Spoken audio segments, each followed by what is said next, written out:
첫 번째 소식은 이코노미스트지에서 가지고 왔는데요. 이제 제목은 중앙은행의 개방도와 어떤 진취성 간의 상관관계를 다룬 내용의 기사였습니다.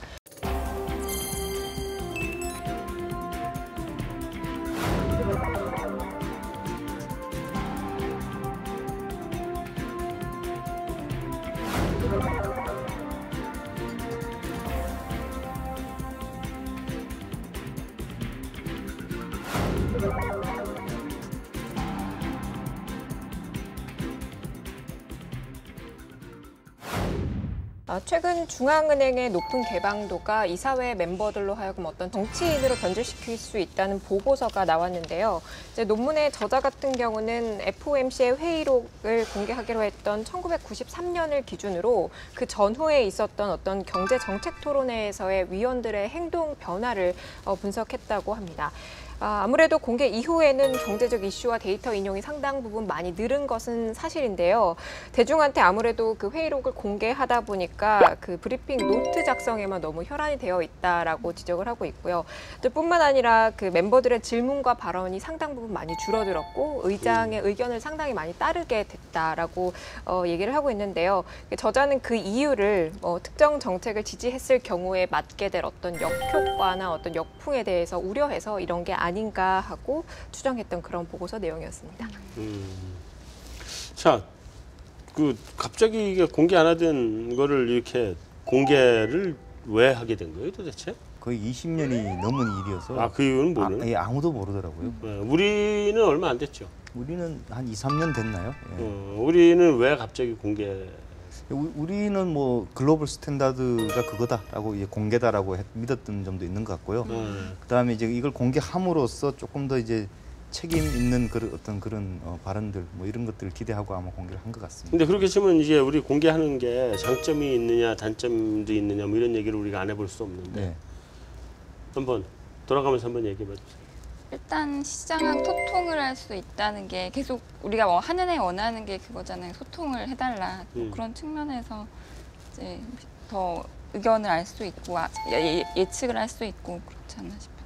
사실 근데 이 투표에 대한 결과가 나온다는 건 이 금리 인하와 인상의 어떤 흑백이 아니라 중간에 이제 회색이 생긴 그런 과정에서 시장 대응이 좀 유연해졌다는 그런 측면에서는 맞는데 ECB 같은 경우는 올해부터 그 공개를 하기로 했다고 하더라고요. 공개 안 하다가 그 이유가 이제 그동안에는 이렇게 워낙 인플레 우려가 있고 그래서 뭐 여러 나라에서 모이기 때문에 막 그 공개를 했을 때 쟤는 자기 나라 이익을 이렇게 대변을 하러 나왔냐 이렇게 비난을 받을 수 있었는데 딱 이제 인플레 우려는 없고 그런 상황이기 때문에 이제 그렇기 때문에 뭐 그런 비난을 받을 가능성은 낮고 이제 공개를 해도 되겠다 뭐 그렇게 이유가 나오더라고요. 공개를 할 때 사실 바로 안 하잖아요. 뭐 FOMC 같은 경우는 3주 후에 이제 발표를 하게 되고 우리나라 같은 경우는 월 말에 하게 되는데 왜 바로 안 하고 일정 기간 텀을 두는 이유는 뭔가요? 정리하는 거 아니에요? 아닌가? 그동안 워드도 좀 치고.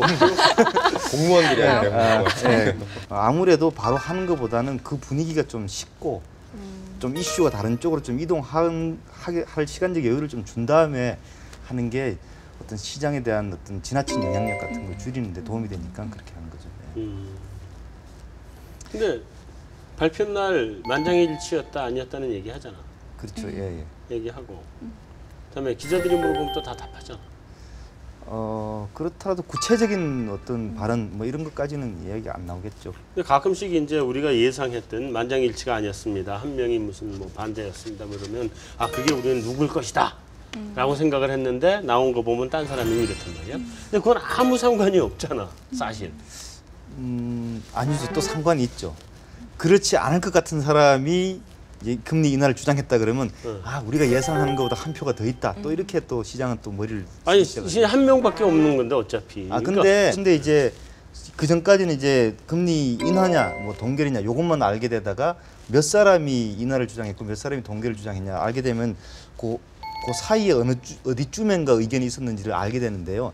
또 한 사람의 마음 안에서도 동결과 그 인하 사이에서 왔다 갔다 할 수 있는데 거의 저 사람은 다음번에는 이번 또는 다음번에 인하할 것 같다. 근데 저 사람은 아닌 것 같다 했는데 저 사람이 이날을 주장했고 이 사람은 이번에 아니었다 그러면 다음번에 두 다음에는 명이 될 수 예, 있다. 두 명이 될 수 있다. 뭐 이런 식으로 그나저나 이번 8월 금통위는 금리 인하 할 것 같아요, 안 할 것 같아요? 기왕에 얘기가 나왔으니까 우리 한마디만 하고 갑시다. 한마디씩만. 뭐 사실 이번에는 하고 가는 게 맞지 않나요? 다들 시장도 그렇게 아, 이거 뭐 하고 가는 게 맞느냐 안 맞느냐. 그러니까 우리가 이것도 그 이런 게 아니라 그러니까 개연성의 문제와 당위성의 문제의 차이를 보면 당위성에 관한 얘기 말고 개연성. 그러니까 한국은행이 할 것 같다? 네, 저는 지금 생각에서는 하고 말고의 문제가 아니라 몇 번 할 거냐에 대한 고민을 하고 있기 때문에. 아, 몇 번 할 거냐 아니면 네. 얼마나 할 거냐 뭐 이런 고민. 네. 여기는 일단 시장이 너무 몰아간 상황이고 안 하면 지금 투자 심리가 완전히 망가질 것 같거든요. 뭐 네. 주가도 그렇고. 그래서 할 할 것 것 같다? 같아요. 예. 금통위 의사록에 나왔는데 생각보다는 하는 쪽으로 많이 기울어져 있다. 이렇게 의사록에는 예예 회의록은 예. 어떻게 생각하세요, 여신님께서? 저는 뭐 따라야죠. 저는 따르고 번역 열심히 할게요. 그냥 아니 그게 아니라 그냥 번역 열심히. 그냥 뭐 부채도사 부채가 일로 자빠지냐 저로 자빠지냐 어. 이렇게만 대답을 하시면 되는데 나는 안 할 것 같다는 생각이 들어요. 요것도 내기한 맛이죠. 맞아요. 이거 내기 좋은데 요거는 날짜도 딱 정해져 있고 사실 얼마 안 이게 남았으니까. 연말까지 내면은 너무 추워서 걱정을 잊어버려. 했었는데 네. 중간에 한번